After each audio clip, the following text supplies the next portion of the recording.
Guni-Guni TV.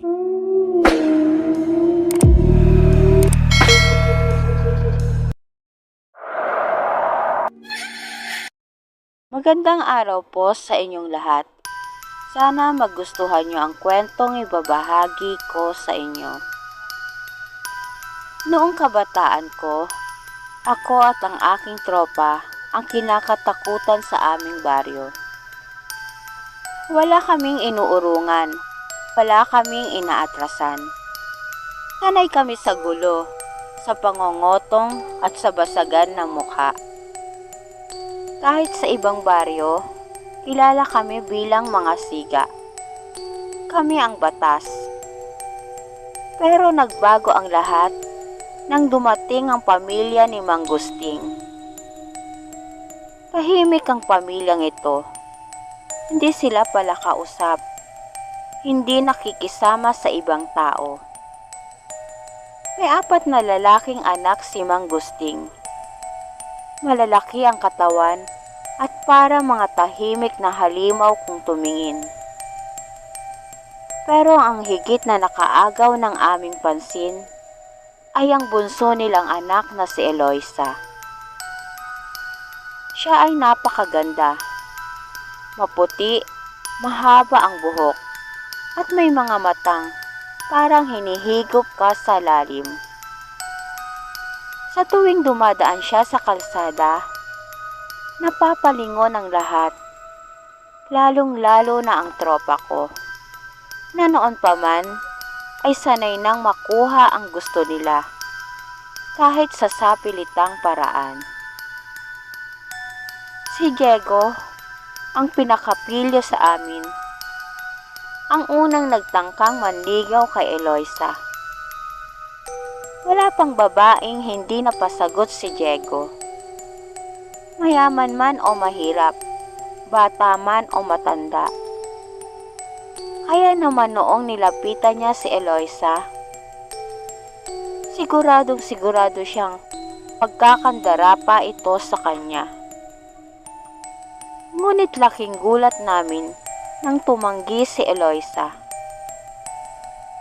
Pasensya ka na, Diego. Pero hindi ako interesado. Malumanay na sabi ng dalaga.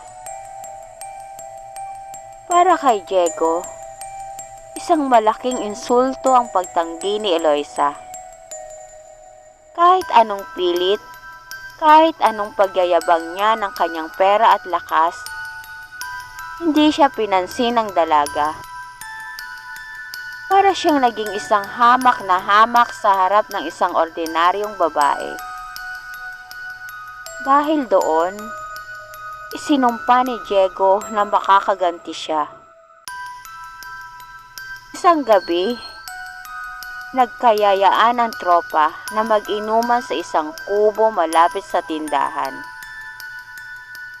Lasing na kami at si Diego ay nakangiti na may halong kabastusan. Alam niyo mga pare, dapat turuan ng leksyon yan si Eloisa. Anya habang umiinom ng alak.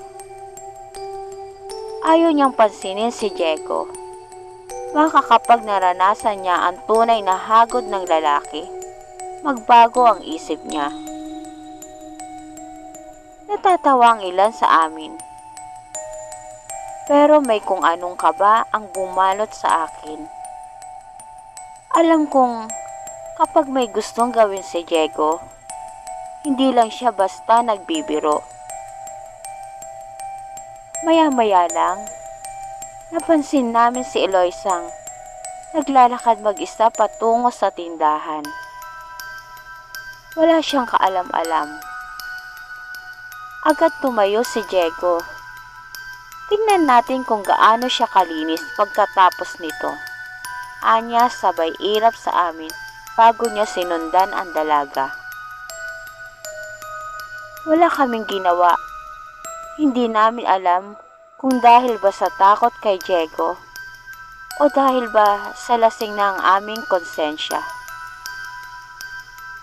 Mula sa malayo, nakita namin ang lahat. Pagdating ni Eloisa sa tindahan, Biglang sumulpot si Diego sa likuran niya at hinawakan siya sa braso. Napaatras ang dalaga. "Bitiwan mo ako, Diego," sigaw ni Eloisa. Ngunit sa halip na sumunod, hinipuan niya ito. Nanigas kami sa kinatatayuan namin. Parang bumagal ang oras. Narinig namin ang pagkabasag ng bote sa loob ng tindahan at ang mabilis na paghinga ni Eloisa. Pero sa halip na lumaban o tumakbo, ngumiti siya. "Hindi mo dapat ginawa yan." Biglang lumamig ang paligid. Nawala ang ingay ng mga kuliglig at tila huminto ang oras. Napasigaw si Diego. "Ano to? Bakit ang bigat ng katawan ko?" Lahat kami ay napaluhod. Para bang may mabigat na kamay na pumipigil sa amin.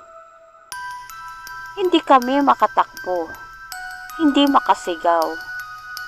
Sa gilid ng aming mga mata, nakita namin ang 4 na lalaking anak ni Mang Gusting. Pero hindi na sila mukhang tao. Mahahaba ang kanilang kuko, mapula ang kanilang mata, at ang mga ngipin nila ay tila sa halimaw. Pero ang pinaka nakakatakot ay si Eloisa. Ang dating mahinhin na dalaga, unti-unting nag-iba ang itsura.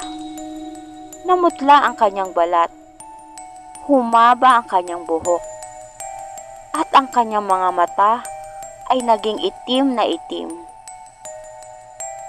Napangiwi si Diego, pero hindi siya makagalaw. Nakabuka ang kanyang bibig sa takot. Sabi ng tatay ko, huwag kaming gagawa ng gulo dito. Pero Diego, walang patawad ang pamilya namin sa mga lalaking katulad mo.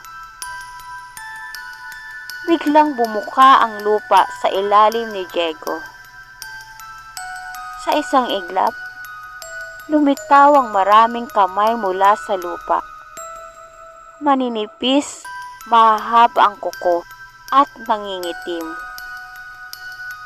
"Tulong, tulong!" sigaw ni Diego. Pero kahit anong sigaw niya, wala kaming nagawa. Ang mga kamay ay dumukwang sa kanya. Hinila siya pababa at nilamon siya ng lupa. At nang tuluyang lumubog si Diego, sumara ang lupa na parang walang nangyari. Napalunok kami. Nanginginig kami sa takot. Si Eloisa at ang kanyang mga kapatid ay muling bumalik sa anyo nilang normal. Ngunit bago kami makatakbo, tumingin siya sa amin.